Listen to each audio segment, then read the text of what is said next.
Hey everyone, welcome back. In this video, I'm going to show you how to hide WhatsApp channel suggestion. So in that way, you can hide and remove WhatsApp channels. If you are new to this channel, please make sure to subscribe and hit the bell icon. Let's get started.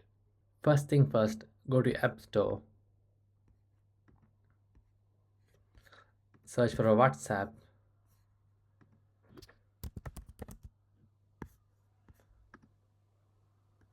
make sure to update this one. Once you update it, go back to your WhatsApp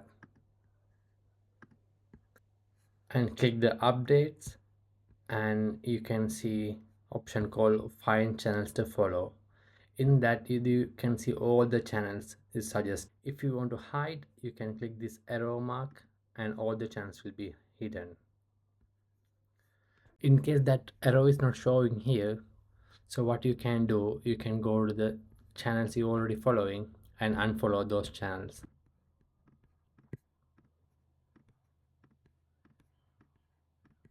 Once you unfollowed all the channels, you can go to the find channels to follow and you can see the arrow is appeared again. So you can do the same step as before, just click it and it will be hidden. That is how we hide channels from WhatsApp. If you enjoy the video, please hit the like and subscribe. Thank you.